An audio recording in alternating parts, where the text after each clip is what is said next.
Chapter 51, Chapter 51, Solution and Sympathy. This time around I was alone as I made my way to Oscorp unnoticed to find out what was happening and also thinking of what to do. I had no problem with killing anyone, thanks to my thought processes, but am I okay with just killing everyone I call a villain? 4. Oh, don't get me wrong, Norman Osborn is dying, no doubt about that. He might deserve many things but being alive is not one of them. He was evil, period. 27. What I was thinking of was if it was alright to kill every bad guy I come across. Logic or morality, which was better to choose from. 2. Before all this I was just a normal guy. I had my good side and my bad side but now, after being influenced by one of the 6 relics of universal creation, everything now feels different. 1. Well, the changes are welcomed but sometimes I'm torn between enforcing my change head on, regardless of the consequences, or maybe moving a brick or two, making the waves while also being mindful of the consequences. Sometimes it's like I have to be mindful of the changes I make. While it's okay to leave my mark as I live my life, something keeps on nagging me that I should also let the others live their life without any input from me. 2. The fastest mind on Earth and I still can't beat existential crisis. I joked as I landed on the roof of the budding conglomerate in the research and energy sector, Oscorp. 1. It was quite funny looking at Peter Parker frantically looking around, trying to find a way to ditch and switch uniforms but the goblin held everyone hostage so he couldn't make any movements and risk the lives of his classmates and other civilians in the building.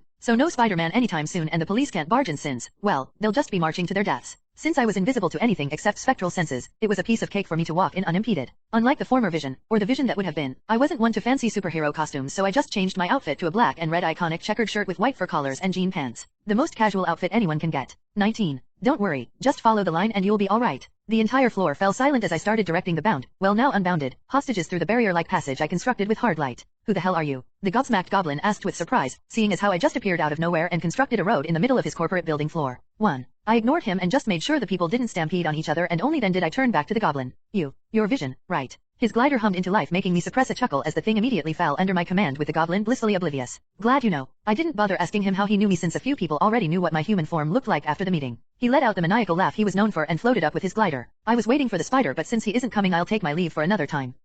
And that was panic setting in as he realized that his getaway ride wasn't responding to his commands. 3. Remember what I said about logic and morality. Sometime you don't need either. All you need is a fuck it all mindset and you'll be surprised by how little most things matter. 1. I stretched my hands towards him and pulled him towards me only for my hand to get caught by webs, courtesy of a spider hanging upside down the ceiling. Sorry, but I felt like you were just about to kill him. He apologized before jumping down and crashing down on the glider and destroying it while webbing the goblin to the wall. 4. If it isn't the annoying bug. Pity you came when the party already ended. This just turned annoying real fast, not that that was going to help the soon-to-be-dead gnome. Call it bias or whatever but this guy irritated me to no end whenever I read a Spider-Man comic that featured him as the villain. He was the first ever villain I prayed the hero should kill, followed only by the Joker. 6. The web that covered my hand melted after which I just strolled towards the goblin, ignoring the young hero shouting my name behind my back. I don't know how the spider sense works but it probably alerted Peter of my next action as the boy sprung into action and tired to stop me only for him to find himself buried inside a wall. 1. Despite his shouts, I reached Norman Osborn and just tapped twice on his chest, rupturing his heart and ending the goblin with a peaceful death he definitely didn't deserve. 9. Why did you do that? Why did you kill him? 4. Peter screamed with tears running down his eyes which clued me in that he already knew the identity of the goblin. 8. I wanted to say something at that moment, maybe something to console him but when I remembered the number of people this guy has killed in just the past year since he's been active just sucked every sympathy I had towards him. This is not a child's game, Peter Parker. With those words, I left the building, with no camera catching my features. Even the people I saved will find it hard to correctly remember how I look. 16. I could feel Peter's agony but I wasn't going to entertain it. He knew who Norman was. The type of freak his so-called best friend father was and he resolved himself to only go after him as Spider-Man. The kid was one of the smartest people in this world and he still didn't put that smart to good use except when it came to being Spider-Man. 6.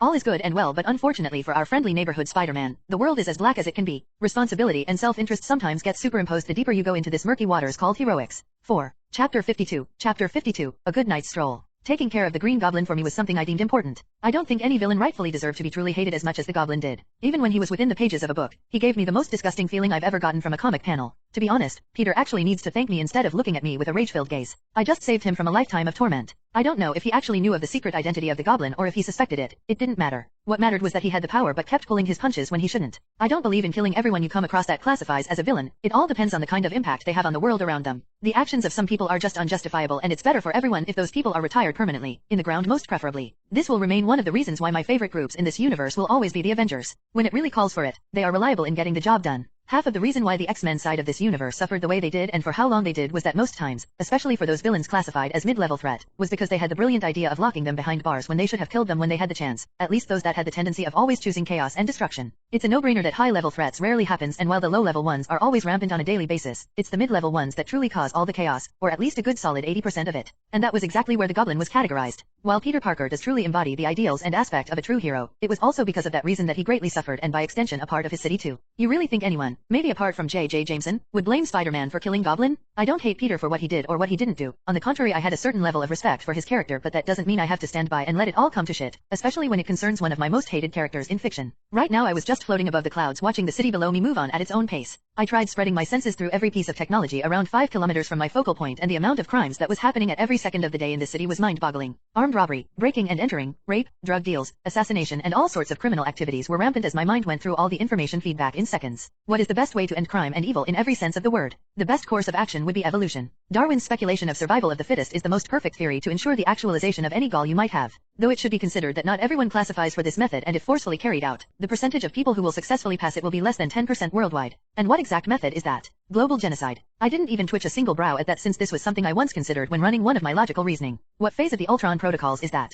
Alternative phase 1, Ultron protocols. Alternate, huh? That's definitely not an alternative I'll be using anytime in any foreseeable future. I looked down once more at the city that was steadily creeping towards the late hours of the day, and yet it was still bustling, never dying down. I felt a presence incoming and turned to look at it, and what I saw was a familiar red hue that clued me in on who was coming my way without me probing. Wanda. I called out to her as she came near me, flying a few meters away from me with her red aura covering her body. What's up, Vis? Having a serene night out. She was dressed quite modestly in a white turtleneck sweater and dark blue jean trousers and a pair of gray-colored sneakers with an overcoat to top it off and also protect herself against the cold winds of this evening. I'm thinking of picking up a hobby, maybe one I can do at night, I said lightly after acknowledging her presence. You looked dressed for a stroll, a night's out for you. She chuckled in amusement as I created a park bench for us to sit on, which was me basically creating a telekinetic platform and a little light manipulation to make it look like a bench. We both sat in the sky and overlooked the city below us while having light conversations which were mostly centered around my need for a hobby. Well, since I don't actually have a need for sleep, I thought it'll be more efficient to do something productive with that time. I told her. One thing I liked about Wanda was that she was quick to understand something, or at least relates to it without ever having experienced it. Unlike the others, she's only ever thought of me as a different kind of human ever since my birth, or is it rebirth? So got any ideas? She asked after listening to me tentatively. She shrugged as I gave a subtle look, which apparently wasn't so subtle given that she caught it. I don't do much during the day except maybe if we have a mission. So if you ever want company or maybe someone to help you pick a preference. The last part remained unsaid by I knew what she was offering. It might have been because of me, but she was more vibrant and outgoing than what I had pictured she would have been like during her earlier days at the Avengers. I see. Do you think I'll need a third-party opinion? I teased her while inwardly grimacing at the rising number of underway crimes happening as the night got progressively darker. Wanda swung her legs while looking below at the clouds floating around us with the faintest smidgen of a blush dusting her cheeks. I don't think so, she said before looking at me as she tucked some strands of her billowing hair behind her ear. It'll just be the two of us. I left what was unsaid, and drew back my focus to the city below, a gesture Wanda caught. Anything catches your attention? She asked, to which I nodded. I stood up from the bench and turned to Wanda with a smile on my face. I'll take you up on your offer, but before that, how would you like to help me clean up a bit? She shrugged as she caught my meaning and got up from the bench and dusted herself in a reflex action. Since the night is still young, why not? She said before abruptly dropping herself in a free fall towards the ground at neck-breaking speeds. Pull up my ability sheet. Order confirmed. Flight. Molecular deconstruction. Phasing. Energy projection. Energy absorption. Psychic interference immunity. Technopathy. Density manipulation. Electromagnetic manipulation. Hard light manipulation. Subset. Telekinesis. Telepathy. Shapeshifting. Quantum shifting. Form shift. It was pretty extensive, and when looked at it from an objective standpoint, it wasn't hard to see that I was one hell of an overpowered dude with a good number of Omega-level abilities under my belt. Might as well put it to good use. Since I had nothing to do, I dropped into a free fall, following Wanda's footstep, but added a small boost to my descent in order to catch up to her. Degree. Let's fucking go, Durk. A group of people ran through an underground parking lot with ski masks and duffel bags. A series of gunshots could be heard from the floor above, followed by gnarly screams before they died down, sending chills down the heart of the 5 armed men that were running towards their getaway car. What about Trell and Killy? Are we just going to leave them there? One of them shouted as he got in the back seat and pulled his gun out the window to aim at anything coming from their back as they kicked their escape into motion. Forget it. That. Which? She's already got them by now? You're not hearing the screams anymore, are you? They gone already. The driver shouted with evident fear in his voice as he pressed hard on the gas, taking them away from the death zone. They just escaped as far and fast as he possibly could. As they drove in silence, one of them realized a fact that they were all forgetting and couldn't help but say it out loud. What of the other guy? What guy? The guy with the witch. The one with the glowing gem in his head. A wave of silence enveloped the car as it drove, only for a light-hearted chuckle to interrupt it, but for the passengers of the car, it was nothing more than a death sentence. I got a family, man. Please. The driver slowed down the car until it came to a gradual halt, the view in front of him sending despair to his deepest heart. The police station. Don't worry. I'm not going to do anything to you, the voice said in a weirdly reassuring tone. Can't say the same for your other accomplices though. The police station were immediately in alert when an unidentified car parked in their lot and extremely armed individuals came out with bags and guns, but they were in for the weirdest surprise when their supposed attackers immediately surrendered their guns and the money they stole, even begging them to send them to jail with tears on their faces. Some even grabbed the legs of the policemen who apprehended them and made them promise that they'll get a prison sentence. For the entirety of that night, the NYPD were faced with the weirdest apprehension in the history of its formation.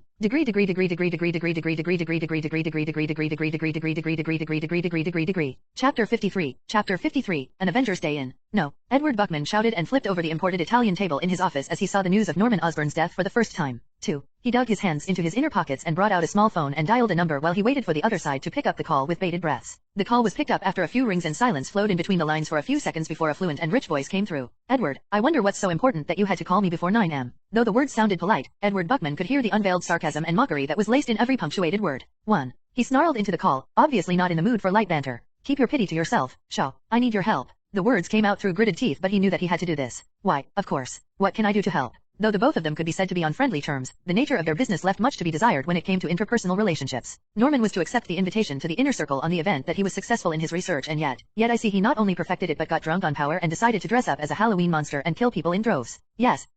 Quite an astonishing reveal if I do say so myself, but I fail to see where you are going with this. Shaw said over the phone, though he knew where Edward Buckman was going with this, something the latter knew too, but he knew Shaw just wanted to hear him say it. And he did. I was a major backer of Norman's research on the super soldier serum, and since he perfected it, I want everything he has on it. He then said his request. The reason he called Shaw out of everyone in the circle was that Shaw was the most reliable of everyone he knew. The man had a talent for getting what he wanted done in the most efficient way possible. But nothing was without a price. I'll see what I can do, and in return, how about you fill me in on this project, Armageddon? Huh? I hear it's a game breaker. And this was exactly the reason why asking Sebastian Shaw for any kind of favor was a wrong move. He was like a devil, privy to your deepest secrets, and all he needs to do is wait for you to make a slip-up for him to swerve down and take a bite. Taking a deep breath in order not to lose his emotions again in earshot of Shaw, Buckman made another request to tally up Shaw's payment. I see. If you can, help me find out who wrecked Ross Base and my research facility. He said nothing and cut the call and then deposited his wealthy behind atop a couch. His mind couldn't help but go back to a call he received a few days ago. Maybe he was up to something. Who knew?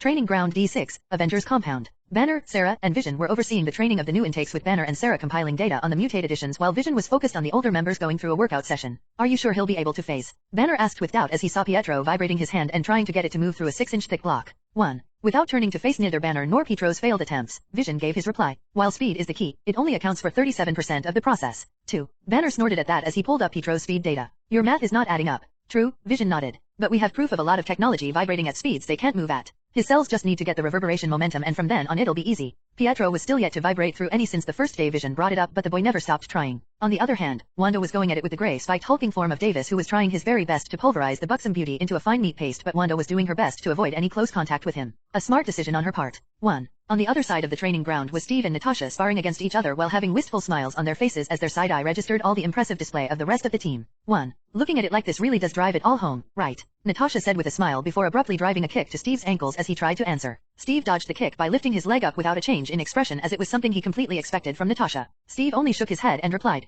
"It's better this way. The world got a lot stranger since Loki ripped open a hole in the sky. Just being special isn't going to cut it anymore." And besides, he leisurely blocked her kick with both his arms locked together and grabbed it as she tried taking it back and used his vastly superior strength to flip her over his shoulders to the ground. 1. We need all the help we can get, he said before lending her a hand to raise her up, which ended up being a bad idea as Natasha used that opportunity to drag him down and wrap her legs around his head and pulled his hands in a submission hold, which Steve quickly succumbed to as he tapped her leg for release. 9. Steve sighed exasperatedly as he saw a smile on Natasha's face as she basically stole his win away from him. He looked at the last session of the training hall, which featured Sam Wilson teaching Laura the basics of close quarters combat. No claws. Sam chided the young girl, who looked annoyingly frustrated as she was unable to land a good hit on him. 5. The only rules Vision had laid down for their fight was that she wouldn't use her claws, a simple handicap which only turned out 100 times worse than she had expected. She took a deep breath in and rushed at Sam again, only to have the hand she threw slapped away, but this time she used the momentum caused by her loss of balance and jumped with a spin and tried driving her legs from a high vantage point to the side of his head, which the veteran special agent ducked under cleanly. A nice follow-up, but it's still easily interrupted. Remember, no hit is a strike until it connects, Sam advised Laura, who was listening with rapt attention and utmost seriousness. Her admittance into the team was still in probation, as none of the older members were comfortable allowing a child into their battle, regardless of his or her battle advantage to the team. Neither Steve nor Natasha were going to allow it, had it not been the girl herself saying she wanted this. "I want to kill all the bad guys." Those were her words of defense after being asked why she wanted to fight. 3. Steve had hesitated, but he finally relented on the matter when Vision had said he'll look after the girl and supervise her training. 4. Yes, that's it, Sam said in an approving smile as he saw the effort and visible changes the girl was making as time went on. Put more force into your strike, and since you have a small stature, you will need to know how to leverage your height to anybody you're fighting. 2. Vision watched as the hall quickly erupted in a cacophony of booms and shouts as everyone got invested in what they were doing. He rarely had anything to do since most of his abilities could be learned by him just running calculations and speculations about their applications. Speaking of testing out abilities, he had some, two in fact, that needed field testing. 1. Quantum shifting and form shift. 4. The first appeared after he had incorporated the PIM particles into his own body and had also manipulated a part of his flesh to turn into a sac that produces the required components of said particles in case he ever wanted it out of his body. 3. The other had appeared after he had taken the Hulk serum, and it was something he's never had the chance to check out once. Even though he had the quantum shifting, he had never tried shrinking down to subatomic since he was yet to devise a way to safely navigate through the quantum realm and wouldn't want to risk being stuck there for decades because of a slight miscalculation. 4. One thing he had realized after his little incident was that after he had offed Norman Osborn, a lot of notable characters started making subtle appearances, and a few handful of them were of the notorious ilk, but Vision already had a few plans for some and was just waiting for his turn to make some splashes. 7. Degree.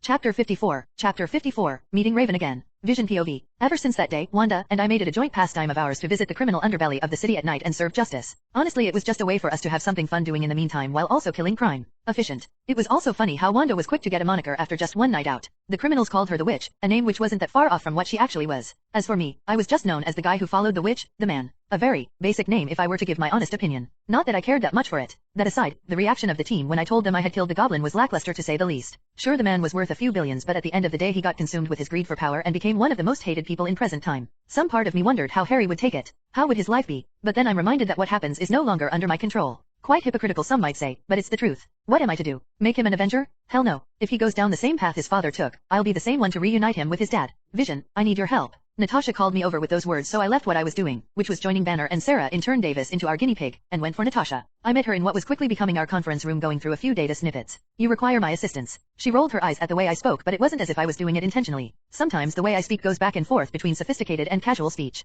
There's over a ton of data here, and I was wondering if you could just simplify it for me. At least she had the decency to look a little embarrassed by her request. I sighed and waved my hand over the holograms, copying, downloading and perusing through everything there in a split second. You know I'm not some convenient everything made easy guide, right? Don't be such a sourpuss about it, and I won't tell anyone you and Wanda have been sneaking out at night for a little rendezvous, she said with a sly smirk on her face as she leaned against the wide oval table that also functioned as a hollow projector. I sighed, fully aware of her penchant for teasing. It also didn't help that she was very well aware of what we did at nighttime, both Wanda and I. I sighed in defeat, fully knowing it would be mine if I decided to be headstrong against her teasing and brought her attention back to the matter at hand. Norman's case. She nodded, but it's not the only thing. At least I think so. I was able to pick out a few things, and with it, interesting. It's no surprise Ross had a hand in Osborn's pie, but it seems that both of them had a familiar benefactor. This was the modern age where a lot of things could be done by proxy, and that was what those at the top did. Also conversely, the reason why it was hard for me to find the main person behind this. I pulled up the data I had gotten from the facility where Laura was made and turned to Natasha. What can you notice? She looked at the data strings and also the communication lines, and then focused on the nature of the three research, and I could see the light of realization dawning in her eyes. They are all based on the super soldier serum. Norman might have been lacking in his, but it's all human enhancement, not to mention how the other two experiments perfectly complement each other, she said while giving them another perusal, and came to the likely conclusion. It's like two parts of a whole. I nodded at her words. That's because it is. Though different, the success of one will directly facilitate the success of the other. I guess we found our missing link. But what is the link? That is a lot easier to find now that we have a solid trail. It's virtually impossible to fully hide one's actions in today's age. This will take some computing time, but I'm sure I'll be able to pick up who's really behind all this. I have a list of a number of bad guys who perfectly fit the memo, but due to the incongruity of this timeline and also my lacking knowledge of everything Marvel, I have no other choice except going the long way. Natasha looked at me with curiosity and asked, and how are you going to find the trail? It's funny how she thinks I'm going to find the trail, but I'm not going to question it. Now that I think about it, how about I just make someone work for it? I think I know just someone who'll be more than happy to help us sniff out the trail. Degree. Bayville High School. Being bored for too long can make someone make a not so smart decision that they never would have made, all things considered. And that also stands for the man with the largest thought processing power this side of the galaxy has very seen, me. Walking through the empty halls of Bayville High alongside me was Wanda and Pietro. The reason I declined Laura's request to follow me wasn't because I didn't want to, but because of the telepath in this school, Jean Grey. I don't want the accidental scenario where she picks up on any of her thoughts, since the little girl has been made aware of who her unintentionally biological father was, and by extension the group he worked with. Wanda and Pietro were pretty much immune to mind reading at her level, unless something out of script happens and she goes full flame on. That's also not counting the fact that I'm here, knocking on the door of Principal Darkholme. We waited for a few seconds before getting the affirmation to come in. We have manners and shit after all. Raven's face when she saw us was completely hilarious, and I had the feeling that if she didn't already know a little about what I could do, she would have already gotten into a fighting stance or made a flight decision. Am I being apprehended? She asked with such a calm voice that actually impressed me because I knew she wasn't faking it in the slightest. This only made me remember the kind of life she's lived through the century. I chuckled as I took the seat in front of her while Wanda and Pietro stood behind me.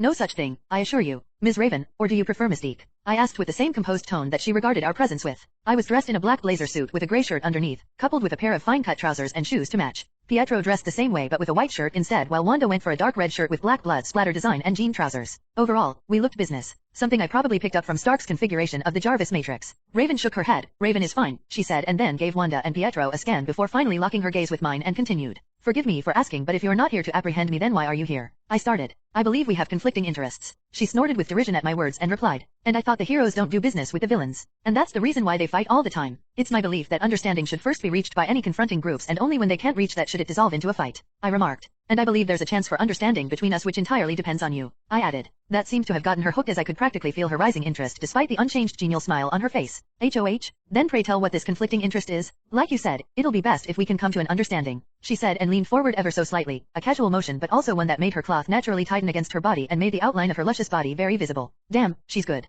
Unfortunately, there's no way something like this can ever work against me. I mean, I live literally next door to the Black Widow. As if not noticing her very natural actions, I nodded with my most prominent graceful smile. Very well then. I snapped my hands and the windows in the room closed and the curtains rolled over, blocking any outward source of light. The lights dimmed and before Raven could panic, everything went alit with holographic images. How would you like to help me help you, Ms. Raven? Degree.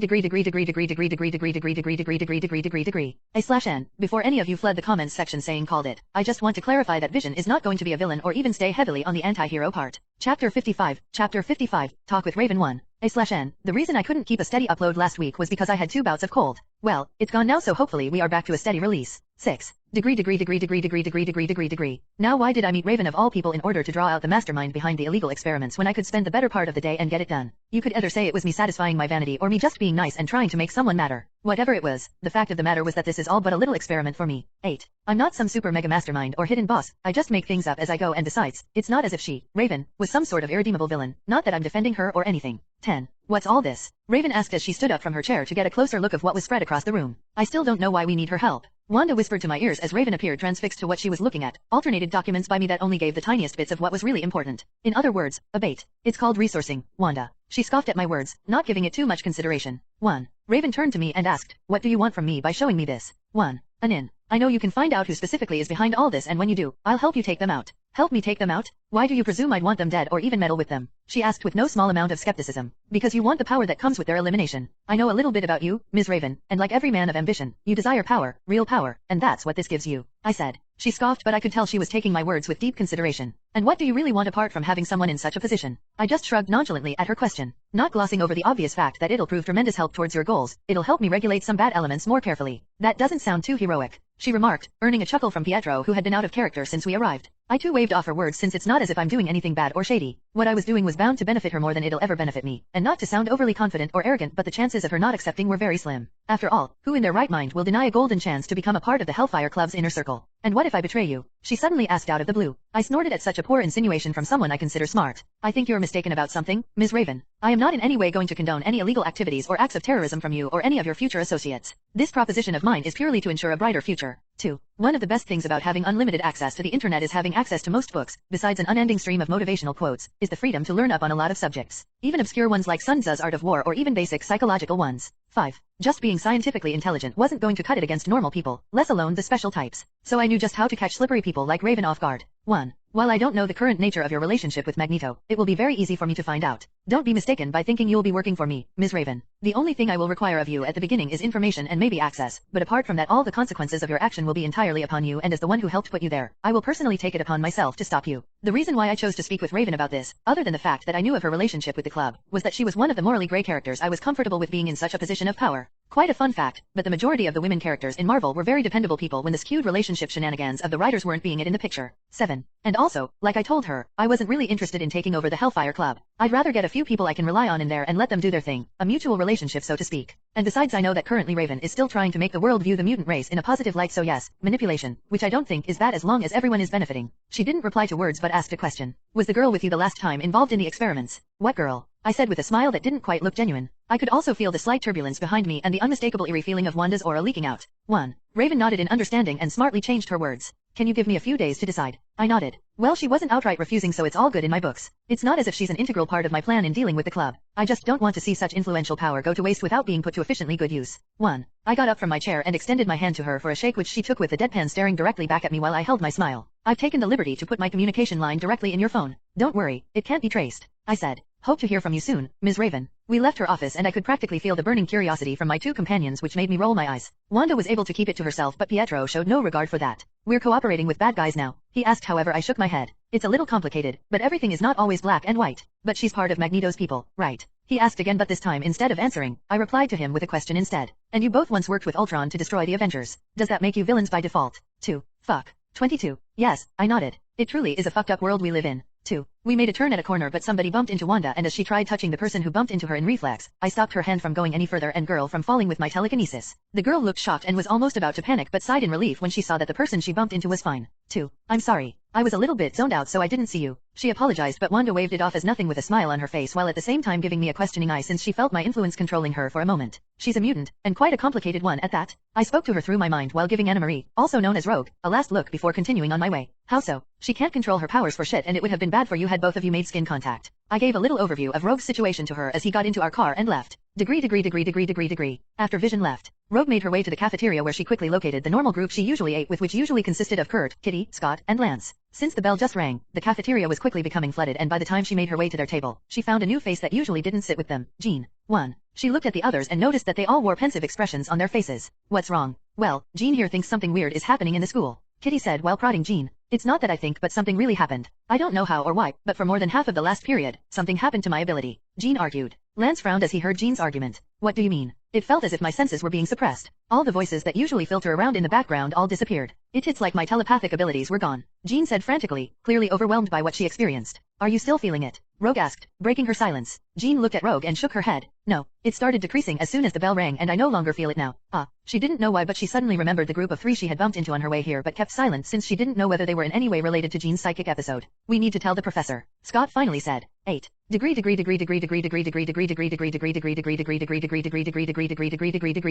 Chapter 56, Homework. Raven Darkholme POV. 2. Raven heaved a sigh of relief as she peeked at the 3 strangers who just came to her office leaving the school premises in their car. What the hell is happening? It did not take a genius to figure out why Raven had been quite stressed for the past few days with everything that had been happening in the mutant scene, and now she was being offered a deal by a robot. In her own opinion though, he didn't feel the least bit like a machine. 6. She groaned as she opened her laptop and saw the notification of a folder downloaded to her drive, already aware of who exactly had done it. The files detailed the specifics of the people she was to gather information on and also the nature of the request Vision asked for. Why was she thinking along those lines as if she's already accepted? The reasons for accepting were very few and besides, what Vision needed from her was pretty simple as she knew someone inside the club who could get her the information she needed. Logically there was no way Vision could help her join the inner circle as any inclusion to it was done through a vote of the members, but even with that, all she needed was to show them her value and influence, both of which she had in spades. This is going to get me killed. She let out another groan. She contemplated reaching out to Eric but despite how much she respected the man, feared even, she reluctantly had to admit that he was a little over the top in his ways. His vision was as great as any leader's could be but it tended to grow a tad bit extreme and after over 4 decades of being together and helping the other further their goals, everything started growing stale. So at the end of it all, she decided against it. 3. Besides, it's been over 4 years since they last talked. Looks like it's time I cash out my return favor. Even though she hated the nature of this shady deal with a passion, she couldn't deny the benefits it presented to her, even more with the information she now had. She had a lot to think about even though her decision was already set. Did she trust Vision? She's Mystique for crying out loud. The last thing she would do is trust a man she hasn't even known for more than a decade. 1. All that was needed, most importantly, was to find a way to secure her safety in case this is all a bust, and how better to do that than siding with the very people she wanted to overthrow. Her phone rang and she waited patiently for a few couple seconds before the call was picked and a soft, clearly effeminate, voice came out of the speakers. Raven. Long time no see. Well, I've been busy running a school. You know how it goes, right? She said with a smile tugging in her lips. I don't. So, why call now? 1. Seeing as how the other party was clearly not in the mood for making small talks, she sighed and got straight to the point. I think we need to meet, Emma. 6. Degree. Vision POV. The drive back to the compound was filled with Wanda and Pietro asking me questions about what I was planning and why I needed someone like Mystique to infiltrate the club. Like I said before, I don't want to take control over the Hellfire Club if I can help it, but instead what I wanted was to have access to what the club provides. I already have the Avengers and that was enough for me. Not to also mention that having the club under the scrutiny of the Avengers will make it embarrassingly less efficient than if I let it function on its own. Good and bad. Balanced, just as all things should be. 8. So you trust her? Pietro asked, which earned him an unamused glare from me. 1. She's been working with Eric, the world's #1 mutant terrorist, for almost twice the years both of you have been alive. At least, be a little smart will you? This time it was Wanda who asked. So, she's going to double-cross you? Not outright, but she probably will. Vision said in a voice as if he was teaching them about important things, which he actually was. She's been hiding from the government for as long as she's been alive, so that means she's not one to buckle down under pressure. People like her only work for benefit and that's what I'm counting on. Pietro became even more confused. Wait.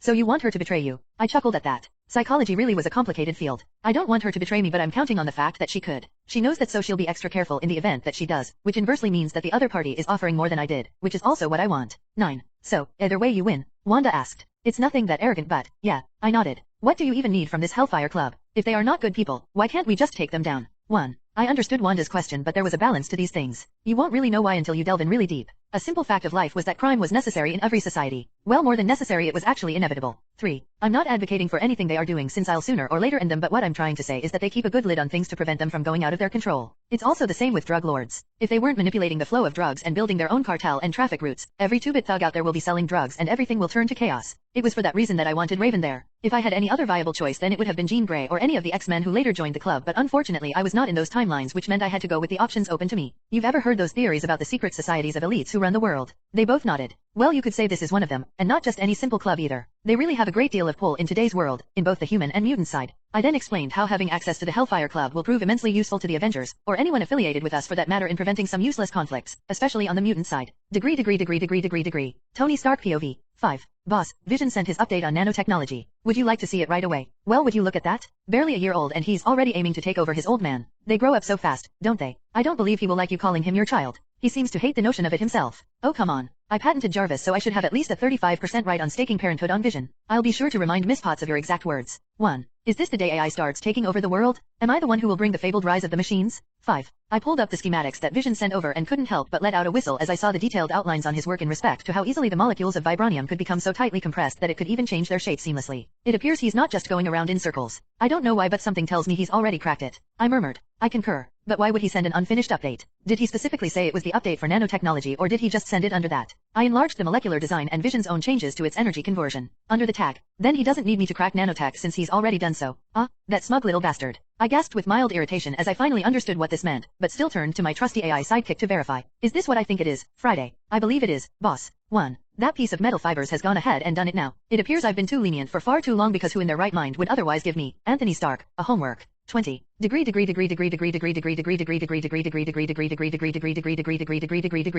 Chapter 57. Realizing his flaws. 3. While Vision happily educated the Maximoff twins on the need and importance for subterfuge and psychological warfare when dealing with certain people, the atmosphere in Charles Xavier's office was on the other end of the spectrum. So let me get this straight. Basically, you lost your telepathy in its entirety for over 30 minutes before it gradually came back. Logan asked in narration before turning to Charles. Is that normal? 1. Charles had a pensive frown on his face as he wheeled his chair towards Jean, who looked just as confused as Logan was. No, at least to my knowledge. Jean dear, please try and remember how you felt when it happened. You said you didn't lose your powers, right? She nodded. It felt more like they were there but far away at the same time. It was as if all my telepathic abilities were pushed back, out of my reach. Jean said, trying to explain exactly what had happened from her point of view. 5. What are the odds, Charles? Hank asked. Charles turned around to face the other people in the room. It could be either one of a very few things. Either she actually lost control of her abilities, which is highly unlikely since I'm seeing nothing wrong with her on the mental side. Or what? Aurora asked, concern clearly visible on her face. Something likely happened in the school. Either something or someone suppressed her telepathy. Is something like that even possible? Lance asked. 4. Yes. It's not easy, but it usually only happens when the victim has a vastly lower level of psychic mastery. In other words, it shouldn't have worked on Jean. Yes, Scott.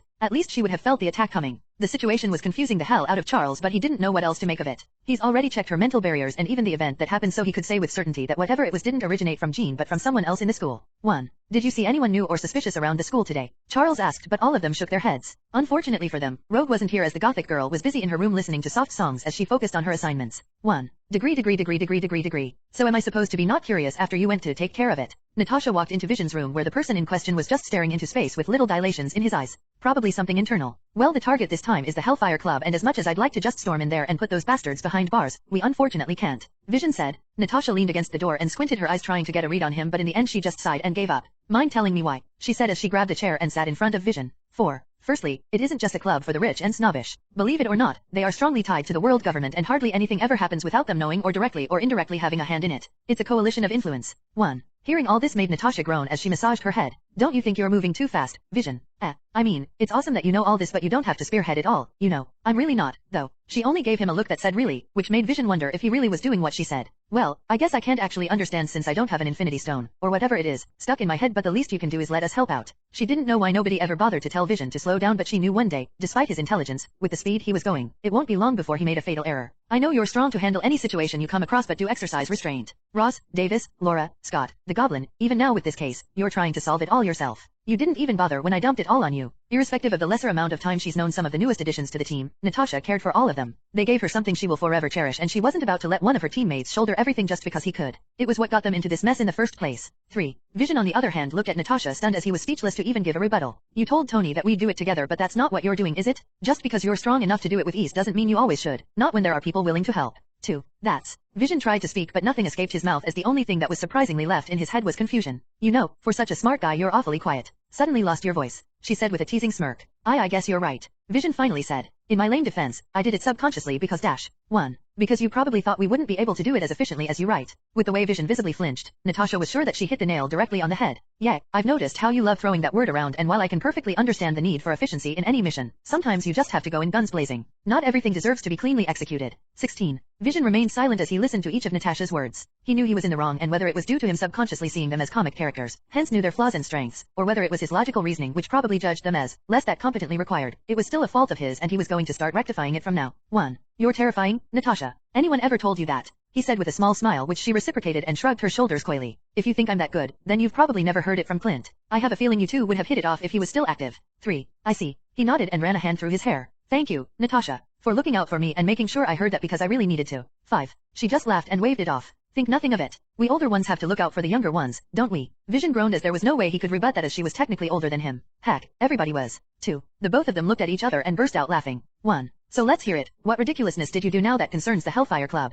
Natasha asked after getting her composure back. After hearing all she had to say, Vision no longer thought of hiding what he was doing and just came clean with Natasha. You know Mystique. I've heard of her. A shape-shifting mutant who is also a trusted subordinate of Magneto. What of her? I gave her away to get a sitting inside the inner circle of the Hellfire Club. Now that I'm saying it out loud for someone knowledgeable to hear, it does sound extremely stupid. Vision, tell me you did not just give one of the most wanted people on the planet access to greater influence and increased their social standing. If it wasn't for her training and experience with weird things happening in today's world, she would have likely thrown a fit after hearing that. 2. Unlike what Natasha was feeling, this time Vision appeared really calm. Don't worry about that. She's already under surveillance and she just spoke to Emma Frost, CEO of Frost Pharmaceuticals, who is also the White Queen of the Hellfire Club, a few minutes after I left her office. Wait, hold on for a moment. Did you go to her office? Like you know who and where she is? Yeah, she's a principal at Bayville High School. And on the off chance that she does contact Magneto, I'll then be able to track Magneto and know where he's hiding. It's a bet I have very little chance of losing. Seeing Vision's confidence and also the competent nature he was known for, Natasha was tempted to believe him based on those alone, but in the end her spy instincts won out. Fill me in, and don't miss out a single detail, she said as she adjusted her position to become more comfortable while Vision just rolled his eyes as she looked exactly like a normal girl ready for prime gossip material. 6. Degree.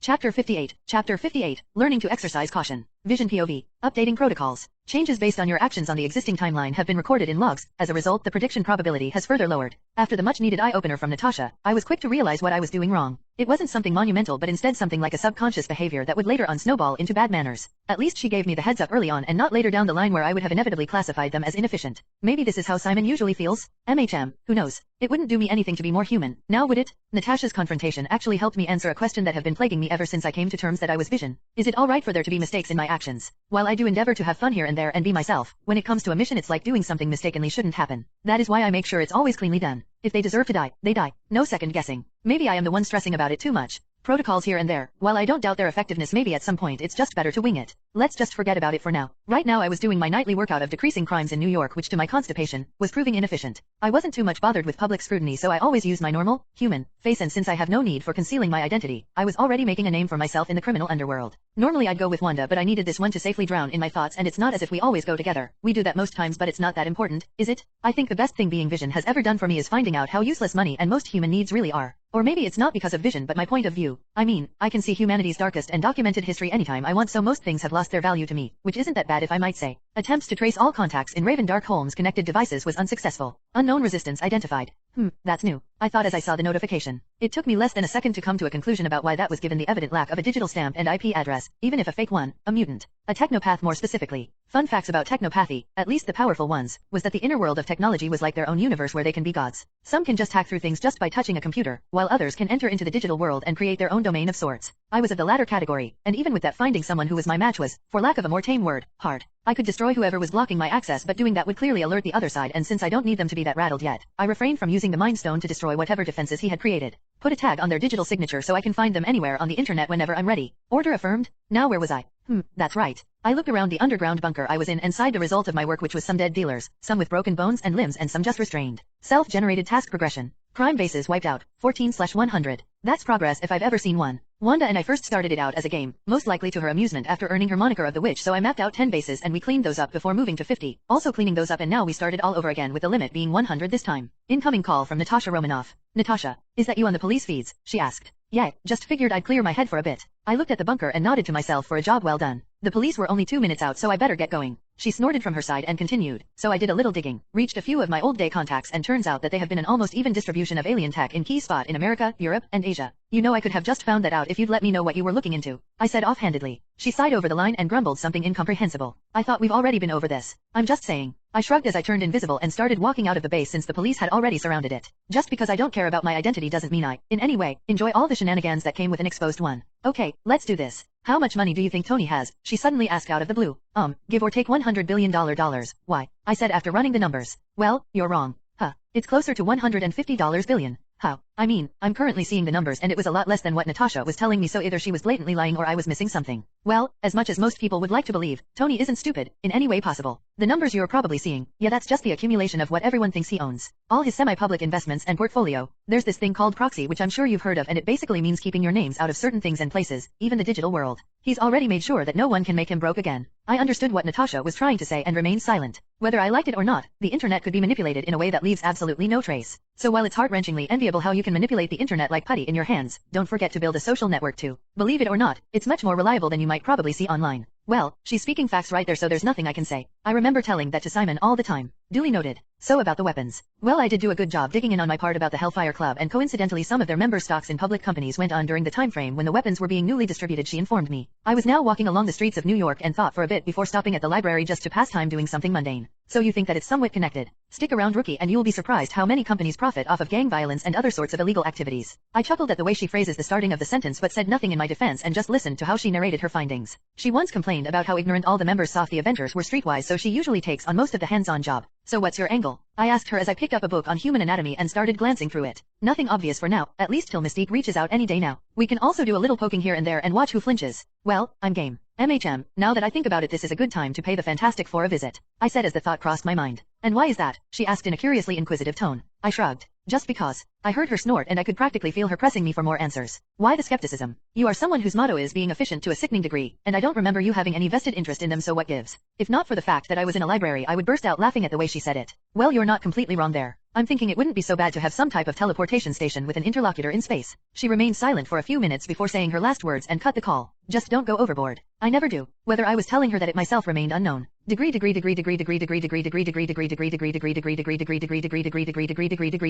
Chapter 59. Meeting the Fantastic Four. Leaving the library, I contemplated whether letting my arrival be known beforehand to the team of supers, but decided otherwise, not for any particular reason but just because. It didn't take me up to a minute to reach the huge building with the giant four plastered on the sides while flying at average speed. Instead of just entering unannounced, I stopped by the door and made my presence known, which quickly alerted the security bot, printing him to report my identity to its creators. It didn't take long before the Storm siblings came down and let me in with excited looks on their faces. At least it was much more prominent in Johnny's. Hi. Sorry for coming unannounced, but I was at a library nearby, so I thought I should just make a pit stop as there was an open invitation. Whoa, check out this dude, sis. Johnny, who was dressed in a smudgy mechanic's overalls, exclaimed while checking out the device strapped to his arms. Sue rolled her eyes and coughed a little. Hey, Vision. Welcome to the Baxter Building. I was let in and the both of them took their time to show me around the place while going forward. How fast do you process data on average? He asked. Quite at an astonishing pace if I do so myself. I simply replied. I was ever evolving, and that inclusively counted for my processing speed, which increases every day. Johnny wasn't deterred by that and pushed further. So what kind of specs are you running on? Gotta be something Stark specialized, right? Johnny. She shouted at him with a rebuke, but the younger boy just waved it off and looked at me excitedly. At least give him some space, would ya? A deep bass voice boomed out, taking the both of them by surprise as Ben Grimm made his appearance. Hey there, I think this is the first time we're meeting. Ben Grimm. I just smiled at him and offered a fist bump, and the huge grin on his rocky face told just how much he appreciated the sentiment. You can just call me Vision, I said to him. Gotcha, he said with a nod before asking. Any special reason for visiting us? Well, there was an open invitation, and since I have nothing of much importance to do today, I thought it'd be better I just drop in, I said, and then added offhandedly. That, and also to pick the brains of the resident geniuses here. Haha, sounds more like it. He laughed. I observed the dynamics between the three of them and saw how close they were. I didn't even need to read their emotions to see that. We were about to move in a specific direction when the sound of something exploding caught our attention from the other side of the building. Please don't be a reality warping shenanigan or any alternate reality bullshit. I followed them and came before a room and saw as Johnny and Sue powered themselves up with the former catching on fire while the latter had an invisible energy field around her hands. Me? I just stood behind them and waited for Ben to blast through the doors, and when he did the other two rushed in. The room, which looked like a very sophisticated workshop, was currently filled with smoke, which I easily dispersed, only to be met with a scene of Reed Richards entangled around strange-looking robots that I was pretty sure were trying to kill him if the readings I was getting off from them contained any bite of truth. Reed, the Hellman. Again Stretch. No questions were asked as the team pummeled their way through 2 robots, with Johnny having the most problems as he was literally the man on fire, so it was hard for the mobility and space his abilities required. System override initiated. A robot was wielding what looked like a saw and was about to turn Mr. Fantastic Unit Mr. Spaghetti. Foreign systems override initiation completed. Engaging forceful shutdown. The room fell silent as all the robots powered down, and that was where I finally got to know what was really going on. Basically, from what I was seeing from the robots and my own assumptions, Reed was probably trying to make his own version of me. It wasn't anything close to what I used to be, but I could see the blueprint of it. At least it's not an alien invasion, right? I mean, there was a lot that could go wrong, and it's just pure luck that Reed wasn't trying something eerily ominous when I got here. Thank you for the save. That was quite the pickle, he said after making sure that all the robots were completely shut down. It's nothing, though there is something I want to ask, I said after we all got seated with me facing the 4 of them in a makeshift living room. Ask away. What are your thoughts on spatial displacement? I asked straightforwardly. Teleportation. Johnny asked, but Reed only shook his head. Though they both have indiscernible similarities, it's the advanced fundamentals that makes it different. The obsessive scientist corrected. He then looked at me with surprise and interest, as he most likely wasn't expecting such a question. Are you specifically talking about teleportation or space manipulation in general? Everything in and under. Surprisingly, the one who first answered was Sue as opposed to Johnny and Reed. It's quite the complicated subject, since there was once a theory in the 1950s about how every part of space is mapped and possesses a spatial point, and if one could access those spatial points, it could either directly teleport them or open a portal between the distances connected with that point. And now that I think about it, that theory has already been proven with what happened in New York. Reed then added to what Sue had said. It becomes overly complicated when trying to identify the spatial points. Personally, I believe the key to this query lies in quantum energy. If it is true that time and space are relative to and of the other, then the theorized quantum realm is a domain which is the closest thing to an immaterial world between both planes of existence, and both conventions hold little to no meaning there.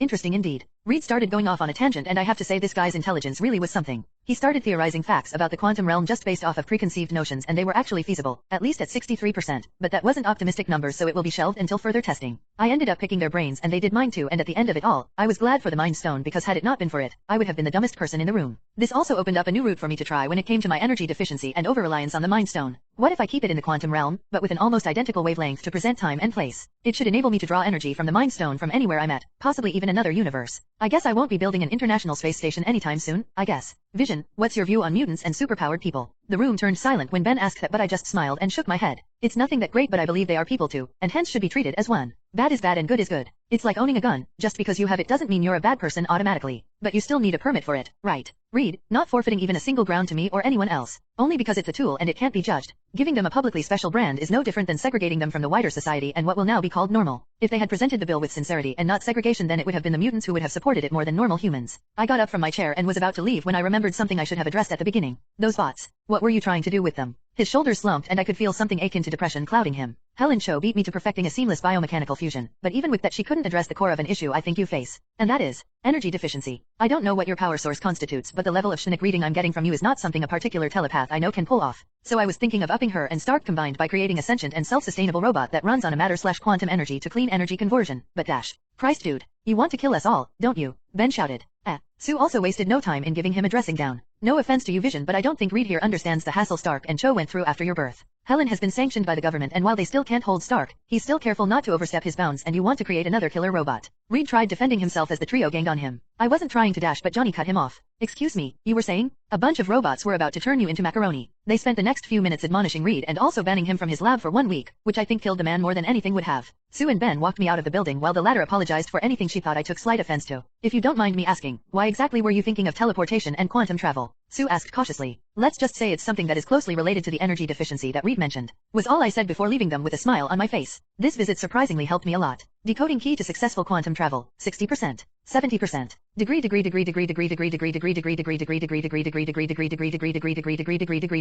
Chapter 60, Alliances. You know I could get killed just for meeting with you this openly, right? Emma Frost lightly said as she twirls the glass in her while addressing the dark-skinned woman sitting in front of her desk. Oh please, we both know you're just exaggerating. The woman waves off the White Queen's concern as if they were trivial worries, which in turn prompted a chuckle out of Emma. They laughed for a few moments before Emma's face got serious as she addressed a pressing concern to her. How did you come across such information, Mystique? Mystique, who was disguising as a black American woman, only shifted her face to that of a man that Emma recognized due to his affiliation to a potentially hazardous group. They call him Vision, right? Emma commented in a light tone, but her mind was already going through a whole slew of what-ifs. Do the Avengers know about the inner dealings of the Hellfire Club? If so, this will be very disastrous for me. One of the powers of those in the inner circle of the club was how easily they blended into the crowd of pigs in the real world. They hardly made the headlines unless it was for something that would positively impact them. Isn't it weird how a robot has such autonomy? Mystique snorted at Emma's words, which somehow surprised the latter, but Mystique clarified before she could ask. It's like everyone blatantly forgets that the robot is not just made up of metal. Emma's eyes widened as she understood what Mystique was trying to say. According to the information they were able to peruse from Vision's advent, it was explicitly mentioned that he was part organic and part machine. She wanted to ask more about any information of his personality Mystique might have gleaned from whatever interaction they had, but waved those thoughts away and focused on what was currently important. Do you have any idea how he came to possess such detailed information? She really wanted to know, and depending on what Mystique said, she would decide on whether to help her on this promising undertaking of hers. What she was stealthily snooping around for was to determine the extent of information Vision, and in extension the Avengers, had on them. Who really was a step ahead in their war for power? I have no idea, Emma, but I think it's safe to say he's not alone in this. I doubt a group as inwardly volatile as the Avengers would allow someone like Vision to walk around and do whatever he pleases without one of them keeping him within a scope's sights. Not to mention after that stunt he pulled at the hearing. Mystique's reasoning normally would have been on point, but she was entirely wrong because of one thing and one thing only, which flawed her entire perception of who Vision was. The Avengers were all geniuses. Regardless of the disparity between the comparison of each of their individual characters, they all excelled at their specific field with hardly any rival in sight. And as history has always dictated, geniuses were always the weird ones. I've heard what you are trying to say, but what do you want from me, Mystique? In case I never made it clear from the beginning, I want nothing to do with the Avengers, least of all an antagonistic relationship with them, so unless what you're offering is of monumental value other than the heads up you've given me, I'm afraid I will have to cut our meeting short. Emma said, reverting back to her business persona that she's created and perfected since her teenage days. No offense, love, but it's just business. How would you like having half of the club supporting you?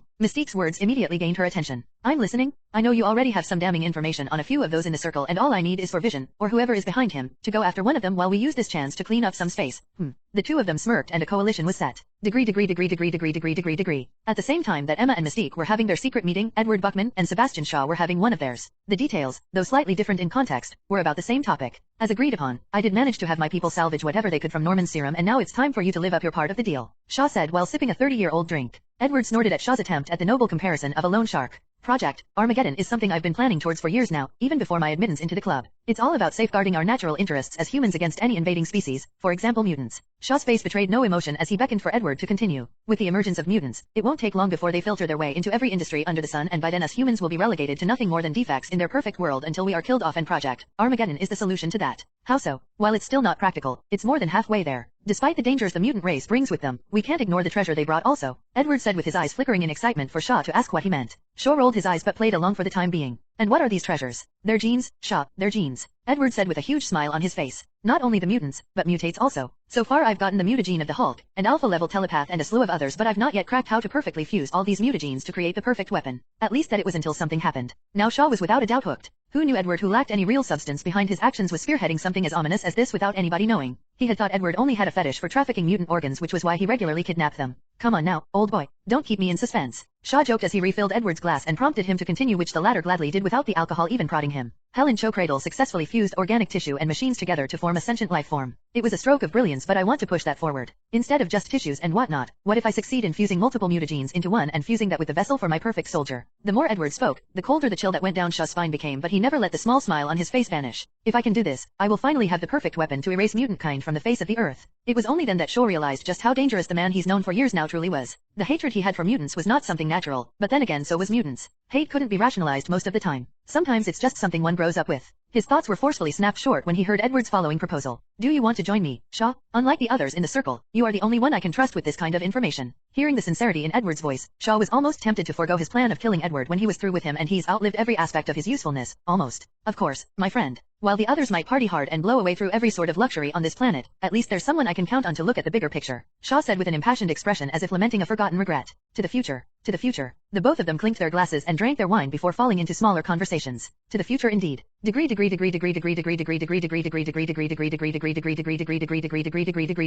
Chapter 61. Chapter 61. A morning workout. A/N. My uploads this week might not be stable, just a heads up. Degree. One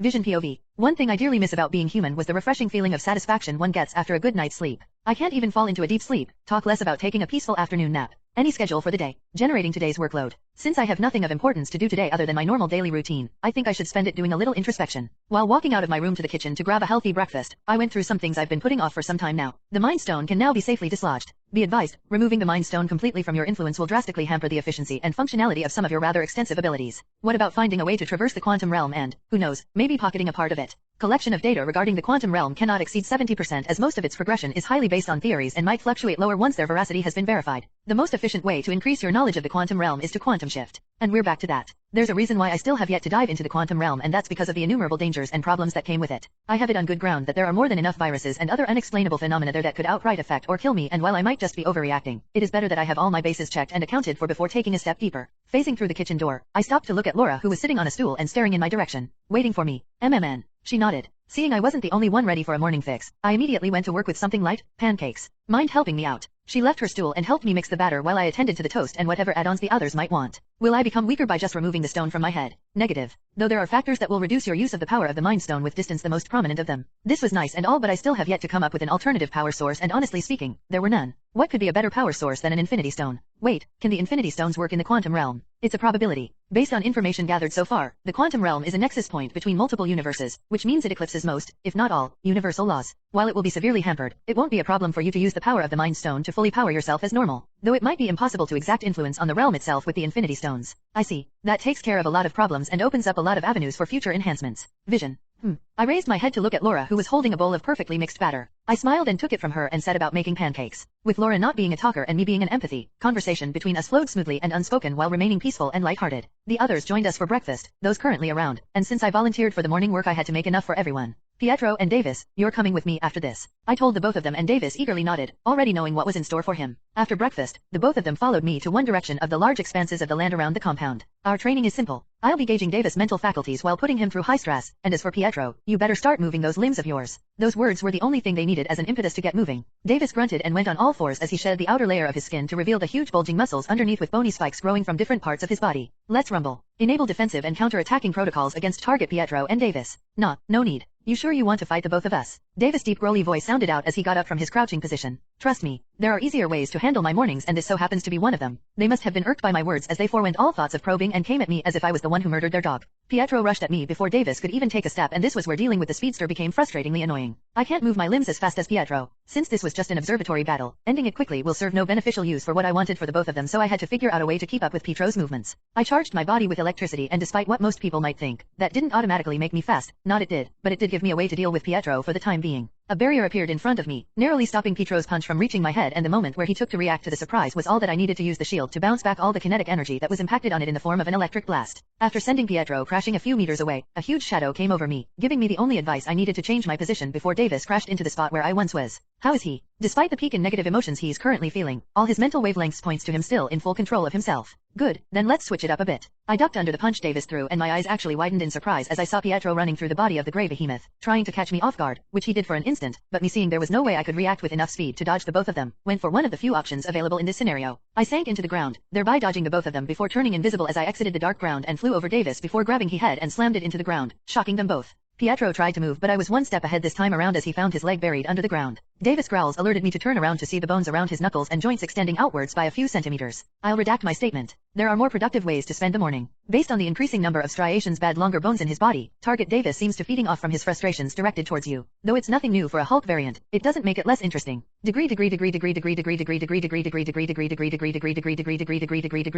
Degree. Chapter 63, Metal Against Metal, Home Run. As Laura descended towards her marked target, an adamantium blade extended from one of her legs as she was just meters away from landing. The mutant, sensing someone behind him, quickly turned around, but he was too late as Laura's blade effortlessly pierced through his shoulder blades as her weight fell upon him and brought him down to the ground. Seeing her downed opponent, she nodded a job well done to herself and did a backflip off the body. She was about to run in another direction, but her senses blared and she dodged to the side to avoid an extended blade piercing through her. She looked up in mild surprise as she saw the person who was supposed to have suffered a fatal injury from her landing get up, and then something happened. The different metallic part of his body shifted haphazardly until the silvery part that used to be around his stomach area moved towards his shoulder and the hold that was there closed. Mercury, Laura thought as she caught the smell of the different metals he was consisted of. He rushed at Laura without so much as a word spoken between them while Laura got into a defensive stance to receive him. His right hand flattened to a blade which he swung downwards to cleave off the little girl's head, but Laura just ducked under it, and in a quick stepping motion, she got into his personal space, which rendered his blade ineffective due to how close and small the space she occupied was. With a pair of pristine gleaming adamantium blades jutted out from both hands, Laura twisted her small body to narrowly escape the side punch from his other hand. Moving precisely as her instincts dictated, she slashed her claws toward the incoming blade arm and severed it without much resistance, but no groan of pain came from her adversary's mouth.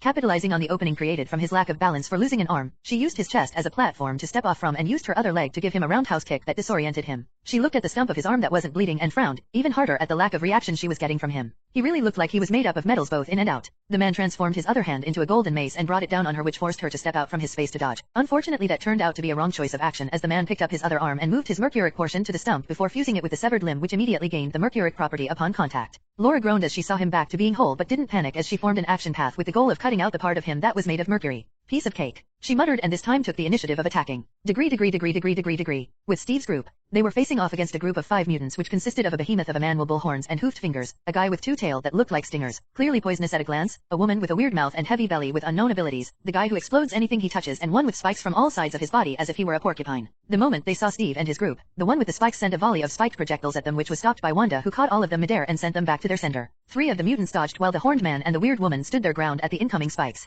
The woman opened her mouth and a great suction force flew out from it and took in all the projectiles sent her way, while the man just stood there and let them crash against his body. I'll hold these 2 off, Wanda said as her whole body got covered in a red glow. I will take Spiky and our arsonist. That leaves me with Tail. Steve and Natasha went after their chosen opponents while Wanda faced off against the 2 mutants in front of her. Since they were lacking in numbers compared to their opponents, their best decision was to engage them very quickly to prevent the other from branching out from their reach, and that was what Wanda and Steve did. It was a race for them to take care of their enemies quickly and help the others. For Wanda, she smirked and looked at the 2 and said, "You'll do just fine." As there was no need to draw this out any longer than it had any right to be, Wanda flew directly towards them and threw a car at the woman, who opened her mouth once again and sucked the car inside stomach. The horned brute rushed at Wanda with his intimidating tall and broad figure, only for him to be slammed sideways as a pole swatted him. Wanda saw the woman opening her mouth as she wanted to focus on her downed opponent, which prompted her to shoot her hex blast towards her to halt her action. But not only did the woman not dodge, instead of a suction force, what greeted Wanda was different object of varying sizes hurled at her at breakneck speeds, which forced her to put up a barrier. Seeing as how the woman had no intention of stopping her onslaught, Wanda flew backwards and erected shields that shielded her from the attacks. A red intense glow covered her hands and she punched it into the ground, causing it to crack in a progressing line towards the woman, with red spewing out of the cracks. Seeing the incoming attack, she closed her mouth and attempted to dodge, but it was at that point that she was covered in a red explosion that downed any scream she could have let out.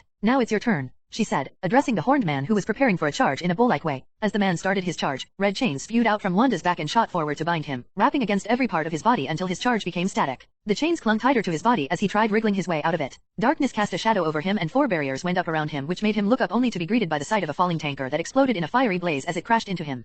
Not what I expected. Degree. While Wanda was taking care of the 2 mutants she squared off against, Steve was having a bit of a hard time fighting a ranger and a bomber. Dealing with them wasn't too hard, but the problem was that they were not exactly making it easy for him. All the combustor needed was to grab anything lying around, and it became a literal bomb in his hands. Steve dived through the window of a coffee shop as a glowing block was thrown into it, which sent the cafe up in a blazing explosion.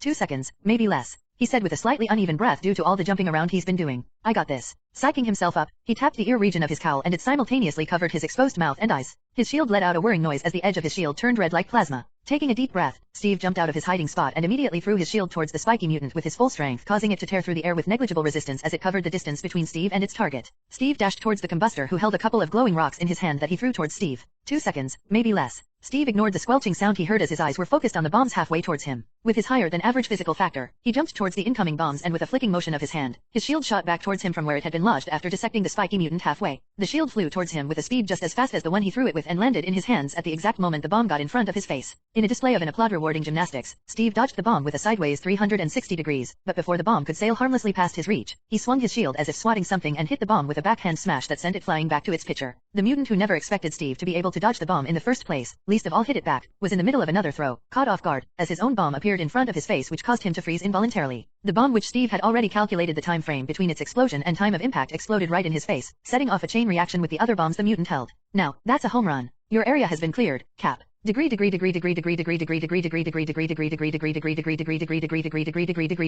Chapter 64, Making a Move. Vision POV. Seeing Laura dealing with the guy that looked like a high school student's chemistry experiment, I turned my attention to one of the main menaces of mine and Laura's location. It was over 10 feet tall and the empathic signals I was getting from him, were all sorts of wrong. The jaws of this thing was as wide as fuck and the visible teeth peeking out from its receding lips was more than enough to give anyone who came face to face with it nightmares. It had 4 small eyes that could move in any direction independently. Not only that, from the wrist down was some sort of carapace that just went from the wrist to form 5 glowing fingers that was brimming with energy on both hands. It had a spiked tail that periodically let out bursts of dark purple, almost violet, electricity that fried any metal or technology in a few meter radius of it. Honestly, it looked like a mad scientist's attempt at cloning Godzilla, and the only thing they got right, although wrong, was the scary appearance. Looking at the pattern with which they moved and attacked while spreading out, I couldn't find any rhythm to it. It was as if they were sent just to cause havoc and public unrest. It is really unnerving how they were just moving about and attacking anything they saw. I guess I'll be dealing with you first. I don't know if it heard me or understood what I was trying to say and imply, but it let out what I would interpret as a roar of defiance, causing a massive burst of electricity that probably blacked out a few blocks while its hands and feet thrummed with whatever energy were contained in those digits. The Mind Stone has detected multiple shattered sentience in the subject in front of you. So someone sent it? Well, that much is obvious seeing as how they are not using the chaos they created to further any sort of plan.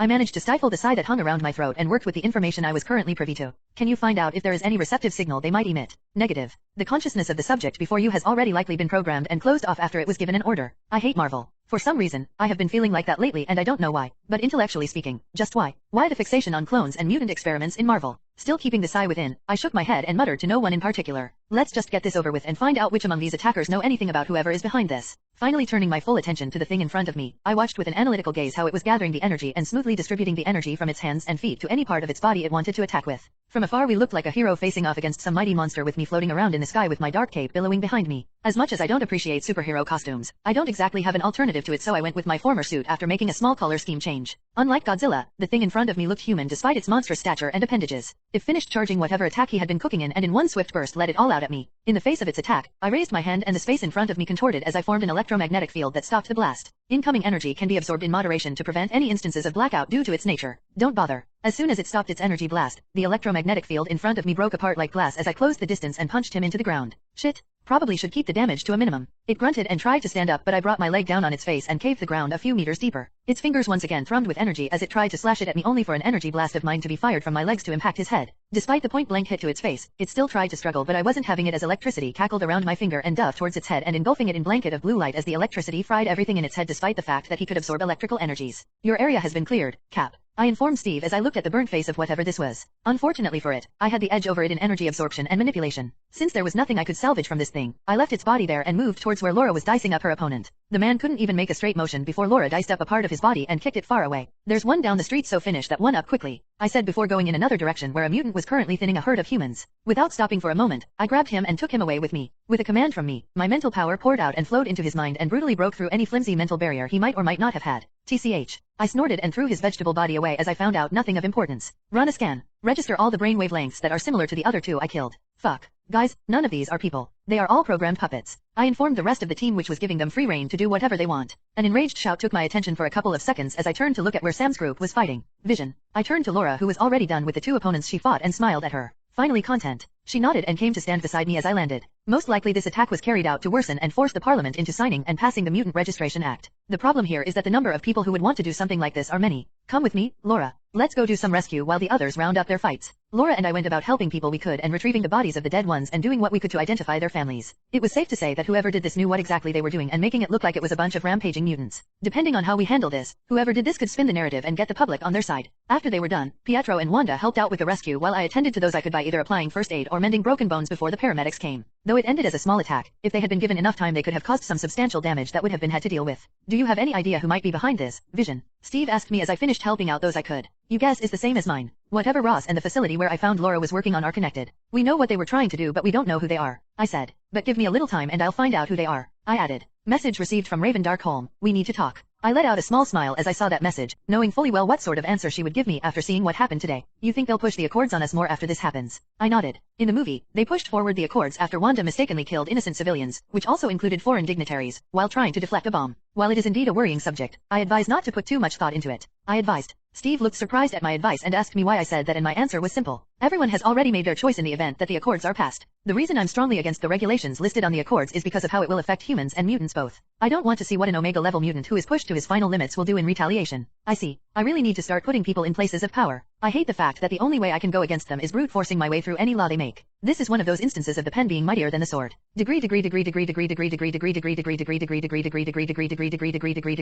Degree. Chapter 64. Making a move 1. Vision POV. Seeing Laura dealing with the guy that looked like a high school student's chemistry experiment, I turned my attention to one of the main menaces of mine and Laura's location. It was over 10 feet tall and the empathic signals I was getting from him, were all sorts of wrong. The jaws of this thing was as wide as fuck and the visible teeth peeking out from its receding lips was more than enough to give anyone who came face to face with it nightmares. It had 4 small eyes that could move in any direction independently. Not only that, from the wrist down was some sort of carapace that just went from the wrist to form 5 glowing fingers that was brimming with energy on both hands. It had a spiked tail that periodically let out bursts of dark purple, almost violet, electricity that fried any metal or technology in a few meter radius of it. Honestly, it looked like a mad scientist's attempt at cloning Godzilla, and the only thing they got right, although wrong, was the scary appearance. 2. Looking at the pattern with which they moved and attacked while spreading out, I couldn't find any rhythm to it. It was as if they were sent just to cause havoc and public unrest. It is really unnerving how they were just moving about and attacking anything they saw. I guess I'll be dealing with you first. I don't know if it heard me or understood what I was trying to say and imply, but it let out what I would interpret as a roar of defiance, causing a massive burst of electricity that probably blacked out a few blocks while its hands and feet thrummed with whatever energy were contained in those digits. 1. The Mind Stone has detected multiple shattered sentience in the subject in front of you. So someone sent it? Well, that much is obvious seeing as how they are not using the chaos they created to further any sort of plan. I managed to stifle the sigh that hung around my throat and worked with the information I was currently privy to. Can you find out if there is any receptive signal they might emit? Negative. The consciousness of the subject before you has already likely been programmed and closed off after it was given an order. I hate Marvel. 12. For some reason, I have been feeling like that lately and I don't know why. But intellectually speaking, just why? Why the fixation on clones and mutant experiments in Marvel? 15. Still keeping the sigh within, I shook my head and muttered to no one in particular. Let's just get this over with and find out which among these attackers know anything about whoever is behind this. Finally turning my full attention to the thing in front of me, I watched with an analytical gaze how it was gathering the energy and smoothly distributing the energy from its hands and feet to any part of its body it wanted to attack with. From afar we looked like a hero facing off against some mighty monster with me floating around in the sky with my dark cape billowing behind me. As much as I don't appreciate superhero costumes, I don't exactly have an alternative to it, so I went with my former suit after making a small color scheme change. 10. Unlike Godzilla, the thing in front of me looked human despite its monstrous stature and appendages. It finished charging whatever attack he had been cooking in and in one swift burst let it all out at me. 1. In the face of its attack, I raised my hand and the space in front of me contorted as I formed an electromagnetic field that stopped the blast. Incoming energy can be absorbed in moderation to prevent any instances of blackout due to its nature. Don't bother. As soon as it stopped its energy blast, the electromagnetic field in front of me broke apart like glass as I closed the distance and punched him into the ground. 1. Shit. Probably should keep the damage to a minimum. It grunted and tried to stand up, but I brought my leg down on its face and caved the ground a few meters deeper. 1. Its fingers once again thrummed with energy as it tried to slash it at me, only for an energy blast of mine to be fired from my legs to impact his head. Despite the point-blank hit to its face, it still tried to struggle, but I wasn't having it as electricity cackled around my finger and dove towards its head and engulfing it in blanket of blue light as the electricity fried everything in its head despite the fact that he could absorb electrical energies. Your area has been cleared, Cap. I informed Steve as I looked at the burnt face of whatever this was. Unfortunately for it, I had the edge over it in energy absorption and manipulation. Since there was nothing I could salvage from this thing, I left its body there and moved towards where Laura was dicing up her opponent. The man couldn't even make a straight motion before Laura diced up a part of his body and kicked it far away. There's one down the street, so finish that one up quickly, I said before going in another direction where a mutant was currently thinning a herd of humans. Without stopping for a moment, I grabbed him and took him away with me. With a command from me, my mental power poured out and flowed into his mind and brutally broke through any flimsy mental barrier he might or might not have had. TCH. I snorted and threw his vegetable body away as I found out nothing of importance. Run a scan. Register all the brainwave lengths that are similar to the other 2 I killed. Fuck. Guys, none of these are people. They are all programmed puppets. I informed the rest of the team, which was giving them free rein to do whatever they want. An enraged shout took my attention for a couple of seconds as I turned to look at where Sam's group was fighting. Vision. I turned to Laura, who was already done with the 2 opponents she fought, and smiled at her. Finally content. She nodded and came to stand beside me as I landed.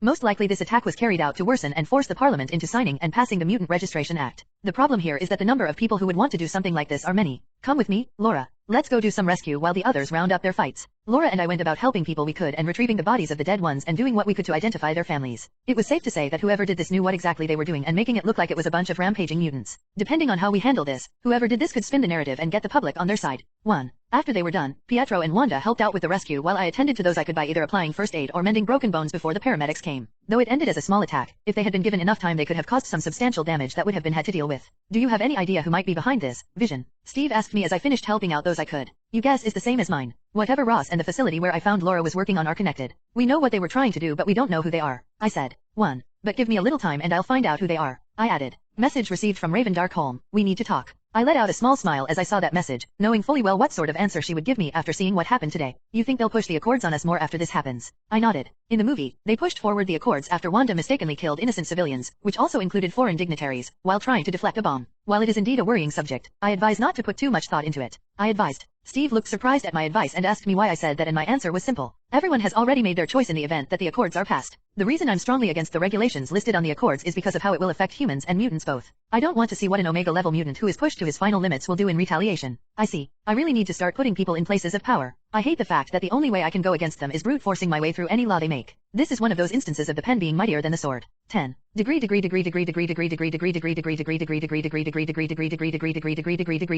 You can find plus 10 chapters ahead in my Patreon. Patreon.com/QuackVader. Comment. 20 comments. Vote. 2 left. Chapter 65. Chapter 65. Reactions. I won. Just like everyone predicted, the evening news was something else to watch. Surprisingly, only J.J. Jameson's Daily Bugle newscast spoke about how bleak the future of mutant kind will be in the country after this attack. 1. Other channels spewed the same thing with a little rehash of what another one said. Whether they meant it or not, they were basically fanning the flames of a witch hunt against mutants. This is the reason why we need a regulation of the superpowered individuals in the country, and this is exactly what the Mutant Registration Act and UN Accords are made for. Just imagine the disaster that happened today, and yet there was nothing we could do. No one was held responsible, and we couldn't reach out to any mutants to help. But the Avengers were present on the scene, and they stopped the disaster from spreading.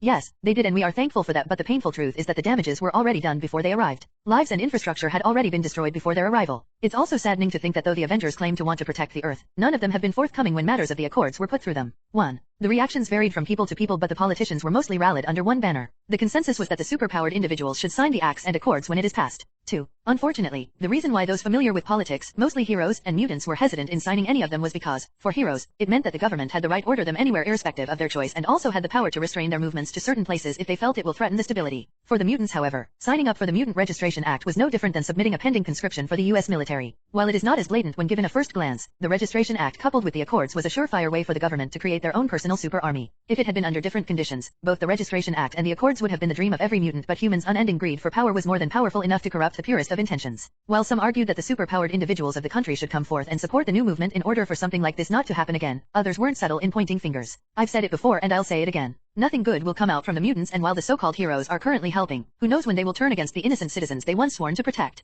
I mean, seriously? The one they call Hulk wrecked the Culver Institute and then proceeded to destroy Harlem, and now he's being hailed as some kind of hero? This is the same green beast that fought against Tony Stark in Johannesburg a couple of months ago after he lost control of himself. My question to the American citizen is this: what are you protecting? While the actions of the Avengers after the fight helped alleviate the critics they were getting, it did nothing to quell hate they were currently heaping on their heads. While a lot of people were using the recent incident as a political boost and a way to gain a public voice, there were others who had completely different views to what was being aired on the news. The Avengers were heroes, that was a fact that no one could deny regardless of their bias. And whilst their heroics affected some negatively, they also were others who they saved. I don't get it. They did nothing wrong. Yes, I believe that they should be held accountable for their actions, good and bad, but what I don't support is when people ask what have they done. I live here in New York, and 3 years ago the sky split open directly above my head and aliens attacked. I remember seeing people being killed as the aliens attacked, and I was sure it was going to be my turn next, but Captain America saved me. And then during the recent attack I was in Edison when the fight started, and yet again I was saved by the Grim Hulk. What do you mean by they are not trying? Did no one see them being a part of the rescue effort and helping out with first aid? Or have everyone forgotten how the fight ended in mere minutes after their arrival? While random street interviews and news channels relayed what happened during the destruction by the group of mutants, the internet, basically social media, were set ablaze with opinions, videos, interactions, and comments about everything that was happening so far. While the elders entered their world of listening to the news at 9 p.m., those who were born during the age of the internet and those who were drawn into it expressed themselves more openly behind their media handles and usernames. Thunderbunny, OMG double exclamation mark. Did anyone see the video of that lady in red dropping a tanker on one of the attacking mutants? Fire fire fire, that was so hot. Pun doubly intended. 2. I am not SUS at Thunderbunny, can you be any more pathetic? People are crying and yet here you are fantasizing about a woman you can never have. 2. Thunderbunny at I am not SUS, I'm grieving in my own way, and besides I'm looking on the bright side where it's hot and sexy. 2. Disciple RA, kinks and fetishes aside, anyone have any idea who the new faces in the Avengers are? I mean, there's a grim-looking Hulk for crying out loud. I am not SUS, yeah, like the lady in red with some type of red construct powers and the other guy who disappears every second. Is that really how someone with super speed moves? Get them? 2. Forlorn Panda, so I'm guessing no one has seen the video of the guy with the black cape stopping an energy blast with one hand and literally stomping on his OPPs. I tell you, mans was on some of that black Air Force activity. 10. Thora Simpler at Forlorn Panda I saw. That almost caused me a little crisis, I kid you not. The not bothered look on his face as he bathed that Minizilla's head in electricity by pointing a finger at it almost became the deal breaker for me. ADS Puddle, I was at one of the sites where he gave first aid and I heard Captain America call him Vision. Depraved Fox, I know we all agree that the Avengers are great and all, but who got any info on the girl that fought with them? I'll also buy any hair samples and any 4K HD pictures of her feet. 12. Angel debunked, oh great, another weirdo. You need to get cured, man. I can tell you're already dancing on the thin edge. 3. Thunderbunny at Depraved Fox my brother double exclamation mark. I managed to procure a picture of her slicing someone's leg off in an angle that made her little butt come out more. 7. The user handle named Depraved Fox no longer exists. 6. The user handle named Thunderbunny no longer exists. 1. Silent Creeper, and off they go. Good riddance. 1. There were numerous threads on social media with these sorts of conversations running rampant. There was no way for the government to fully censor or manipulate the events of that day when almost every youth had access to one of these numerous threads. 5. It frustrated them so much to the point that even if they took one down, 2 more posts would take its place. 1. Degree. The X Mansion. 2. The mood in Charles's office today was a very grim one, and it only turned grimmer when they had turned on the news later in the day. Everyone sitting in the office knew just what an attack like this meant for mutants. While they had been towing the lines and limits of the government in respect to mutants, this attack just flipped everything on its head. Charles, Hank said with an ashen face as they watched members of the Senate giving a speech about calling another hearing 2 days from now. Is there anything we can do? Even Colossus, who usually remained quiet, was spooked by what happened as it took everyone by surprise. 4. Feeling the rising horror and dread in the minds of some of his teachers and students, Charles knew that he had to do something and do it fast. Aurora looked at the news and what they were saying, and it hurt her heart. Was it that hard for simple understanding between 2 people to be met? 1. We are not going to just lay back and let them do all this, right? The sky turned a little dark, perfectly displaying her current state of mind. They were all triggered. We are not doing anything, yet. Charles said, trying to assuage the dark thoughts currently swimming in their head. I will reach out to a few people I know. In the meantime, I would like you all to try and calm the younger ones down. They need it now more than ever. 1. The teachers nodded, but they just couldn't clear their head of what was happening and what this meant to them and their future going forward. Degree.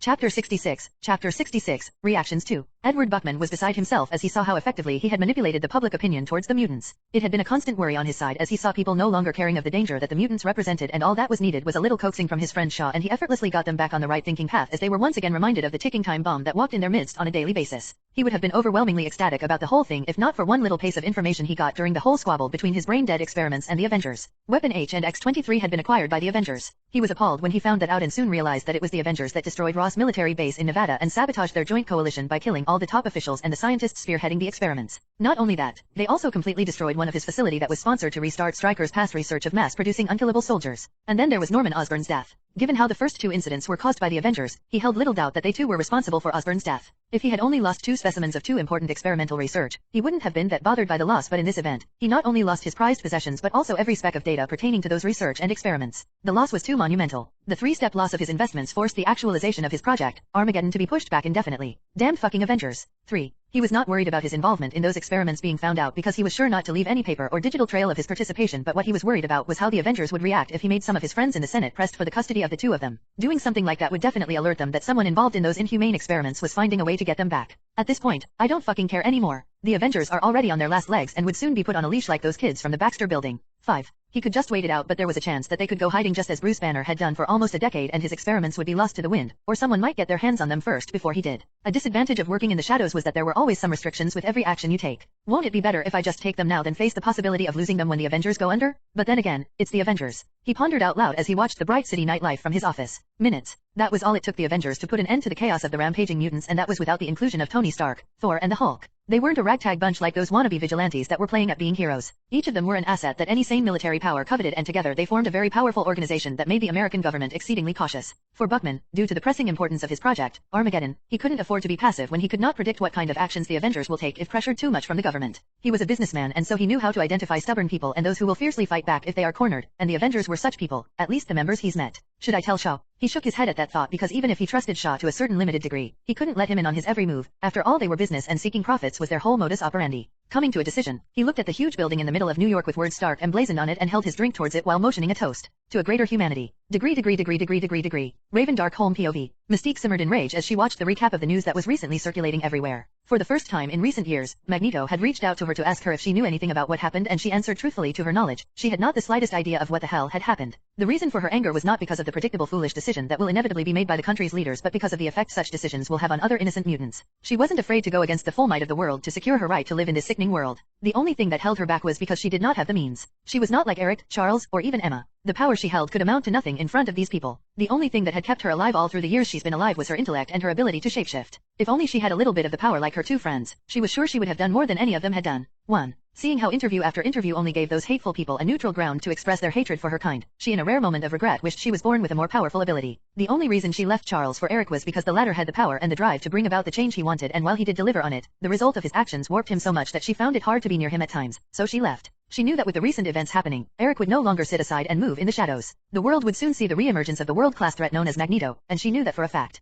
2. She took in a deep breath and switched off the TV and reclined into her couch. She picked up her phone and opened her messages and tapped on the contact listed as Vision. Vision, huh? What a fucking irony. tomorrow, after school hours. She didn't know how to feel about the text and what it meant for her going forward. For the first time in a long while, she decided to put herself out there and try to stir the new change as much as her abilities allowed her to. She was Mystique, the ever-changing enigma. She represented the tenacity of living beings adapting to the changes of time. She left Vision's text and scrolled a bit down and came across the contact of a person that meant a lot to her. She hesitated on whether to give her a call, but she couldn't risk it. She knew of Magneto's paranoia and figured that the metalhead had probably sent one or two of his lackeys to keep an eye on her and report her movements. Also, Vision had tampered with her phone when he saved his contacts inside. She just couldn't risk it. All it'll take is a little while. She softly muttered and shifted into a more comfortable position on the couch as she closed her eyes and let sleep take her to the illusory world of dreams. Degree. Baxter Building. The members of the Fantastic Four each wore a pensive look as they saw news reports of mutant settlements being exposed and set on fire. This ain't right, Ben said with gritted teeth as they watched a mutant father with slitted reptilian eyes use his body as a shield to protect a not more than 6 years old child with a tail and noticeable scales on different parts of his body. None of you can tell me this is right.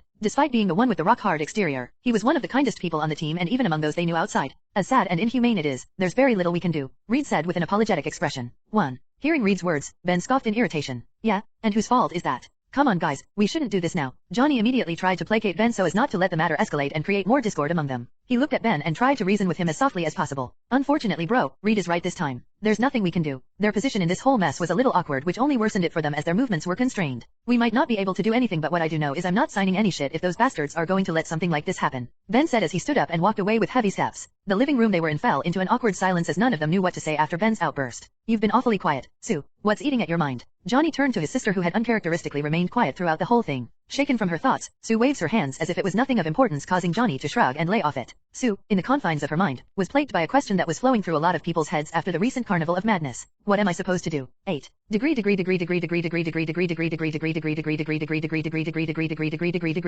Chapter 67. Vision's reasons. Vision POV. I was currently sitting on a bench at the bank of a lake along with a middle-aged Asian woman sharing the bench with me. We spent the first few minutes in silence just watching the random passersby and the occasional joggers until Mystique broke the silence. I didn't peg you for a nature-loving guy. I'm not. But I am of the belief that tranquil and aesthetically beautiful things should be properly appreciated, I said lightly before finally turning to look at her since my arrival. You said you wanted to talk. Right now I was in my Simon disguise since I don't want the scenario where I'm identified in public. I blame my lack of concern for a superhero secret identity on the Avengers because none of them cared about it. Each of them were public celebrity/superhero figures. It's about your proposal. I want to know in detail your intentions and what you stand to gain out of this so that I know exactly what I'm getting myself into, she said while paying attention to the newsreels and blog posts on her phone. My reply to her question was a simple sentence. The complete upheaval of the Hellfire Club. Despite already resolving myself to be someone who will leave his mark in this universe's history that I'll be known for generations to come, despite sympathizing with the unjustified hate and persecution that the mutants went through in their early days, I still will not put myself in a position that I will appear as a savior to them. Who said they needed a savior or a messiah? While I am far from being the smartest person alive or the most experienced, the fact that my data log reach extended as far back as the advent of the internet has to count for something. In my opinion, Eric and Charles failed in the singular aspect that they both portrayed themselves as the mutant kind's saving grace. Charles believes that his actions will be the pivotal point of change for the mutants, while Eric outright put himself in a position of being worshipped as a king and believed he was needed for the future of the mutants. This was why the mutants, on most occasions, were always divided between Charles's faction and that of Eric's.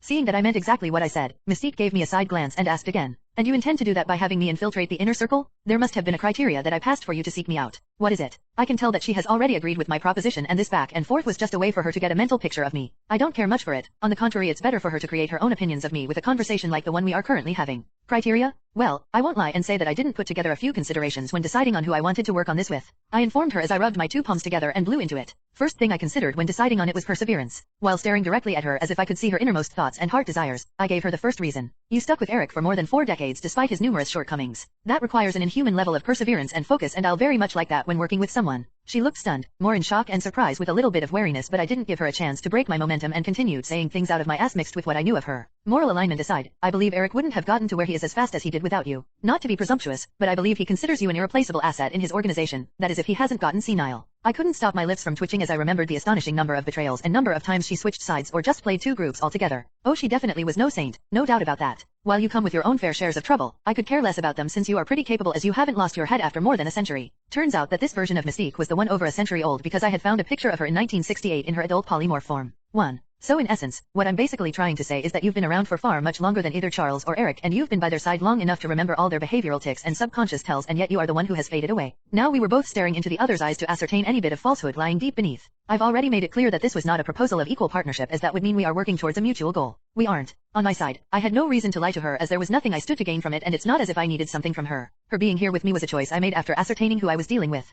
So while there's an 80% probability of her betraying me later down the line, the betrayal won't affect me in any way. In fact, if that does happen, there won't be anything stopping me from attacking her. I laughed a bit as I could feel her shock and surprise turn to curiosity, which also spiked her wariness towards me. With nothing else to say to her, I ended my monologue with my conclusion. You are not a good person, Mystique, nor are you someone the fates played a hard hand against. You are evil. I don't care, though I think it's impossible, if you want redemption, repentance, or try to make amends. The only thing I want from you is being someone capable. We fell into another wave of silence as I ended what I had to say to her. I rested my back against the bench and just enjoyed the soft peaceful caress of the wind before I had to go back and fall back into routine. I felt Mystique shuffling and recomposing herself, putting a stop to any distracting thoughts that might be swimming through her head. How long did it take for you to come up with something like that? She asked with the shadows of a smirk hanging on the edge of her lips. No time at all. I came up with it on the fly. She exhaled and I could feel her relaxing as some of the tension she came here with bled out of her system. You're right about a lot of things about me, but I hope you don't think you have me figured out with just that. I wouldn't dream of it. Good. I hope this alliance of ours becomes fruitful, she said and stood up from the bench and changed into another form, this time a young man. I'll be in touch, Vision. And with that she walked away. Oh, and there is one more thing you got wrong about me. I do care. Without it being explicitly said, I am very impressed. Not just by her but myself as well. It's such a wholesome moment when I come face to face with the fact that I'm worlds apart from who I used to be a few months prior. Feeling a bit light on the inside, I got up from the bench and made to leave. You're not the only one who cares. Degree. In an undisclosed location, garbed in a dark red suit and a purple cape that hung back from his shoulders, Eric Lenshair, known worldwide as Magneto, sat on his lonesome in an empty room whose surface reflected light with its cold metallic silver. 2. At his side was his trusty helmet that had followed him through more than half of his life. At this point, the metallic helmet was not just a handy tool to block out telepaths but had become something like a symbol of his identity. A knock resounded through every corner of the room which prompted the sitting, eyes closed, cross-legged man to speak out without breaking his meditation. Report, sir. Everything has been carried out as you ordered. And Charles, there has been no intentional movement both in and out of the mansion except for the kids going to school. The man on the other side of the door diligently reported. And Mystique, no movements from her side either. Magneto asked nothing else and focused on his practice while the person on the other side of the door patiently waited for any of his orders. After 5 minutes of saying and doing nothing other than measured breaths, Magneto opened his eyes and stood up from the cold metallic floor he had been sitting on. 1. Tell them to get ready. We have work to do, he said and took his helmet before gently placing it on his head. And tell them to prepare a fitting gift for our human friends. Degree.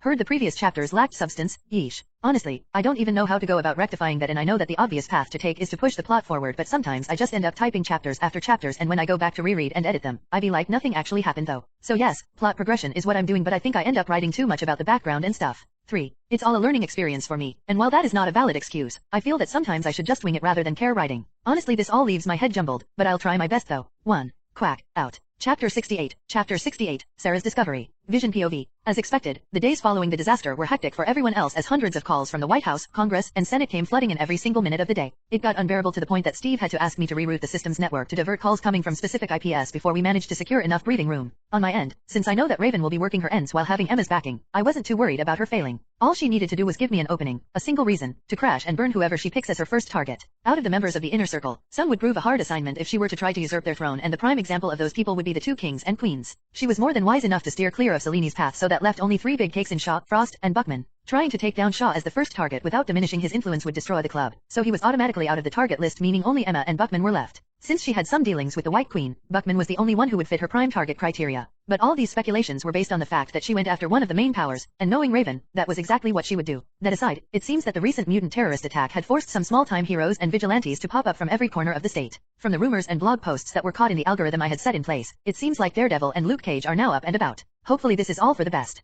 3. Since it was given that we couldn't ignore the constant calls coming from the government offices forever, Tony, Sam and Steve were out running damage control and giving our perspective of the attack to the press. Right now I was currently in the lab with Sarah and Banner after Sarah had called for us. I got your call. Something up. She excitedly beckoned us to follow her and we did to a spot where some culture tubes were kept. So, what exactly are we looking at? This. She pushed a petri dish into our hands and gestured for us to check it out. I looked at Banner but he just shrugged at me, showing his ignorance on the matter. He took the petri dish and placed it under the microscope and zoomed in to observe it before turning to look at Sarah in confusion, not understanding while she gave him a human DNA sample to observe. I could see what he was seeing and even I failed to understand what she was trying to tell us, but as we both looked at her for an explanation, she became more visibly excited. We waited for a few seconds to let her ride off whatever high she was on and finally asked her what she was trying to tell us. First of all, that's not a human's DNA. At least not specifically, she said. What do you mean not specifically? Banner asked. Because that's not a pure human DNA but a mutant's. She finally revealed, and while Banner was gobsmacked, I took the dish and placed it under the microscope just in case my interface made a mistake. And yes, I know exactly how ridiculous that sounds. I took a good look at it and made a detail of every outline and placement of the cell structure, and then I saw it.